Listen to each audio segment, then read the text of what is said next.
Dai mafunga here mukoma Sauro, iro pasi kari kute seiko.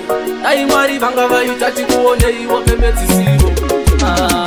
Fambai zvakanaka mukoma Sauro, nditatema zvedu katine tariro.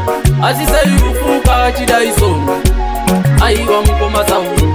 Fambai zvakanaka mukoma Sauro, nditatema zvedu katine tariro. Asi sei rufuka chidaiso, aiwa matirwadza mukoma Sauro. Chibaba chezvibaba kachaenda nerufu chameswa.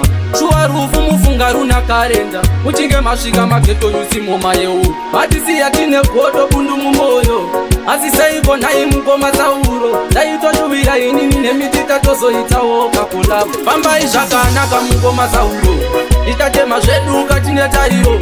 Asi sei rufuka chidaiso, aiwa mukoma Sauro. Fambai zvakanaka mukoma Sauro, nditatema zvedu katine tariro. Asi sei rufuka chidaiso, aiwa matirwadza mukoma Sauro. Ona ikawa ikara, waikara zvakanaka. Nevamwe moraende, waikara zvakanaka. Nevamwe moraende.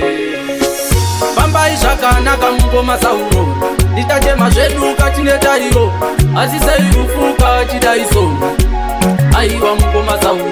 Fambai zvakanaka mukoma Sauro, nditatema zvedu katine tariro. Asi sei rufuka chidaiso, aiwa matirwadza mukoma Sauro. Chibaba chezvibaba kachaenda nerufu chameswa. Shuwa rufu mufunga runa karenda, muchinge masvika mageto yusi moma yeu. Vatisiya tine godo bundu mumoyo, asi seiko nhai mukoma Sauro. Dai toshuvira inini nemiti tatozoitawo kakolabo. Fambai zvakanaka mukoma Sauro, nditatema zvedu katine tariro. Asi sei rufuka chidaiso, aiwa mukoma Sauro. Fambai zvakanaka mukoma Sauro, nditatema zvedu katine tariro. Asi sei rufuka chidaiso, aiwa matirwadza mukoma Sauro. Ona ikawa ikara,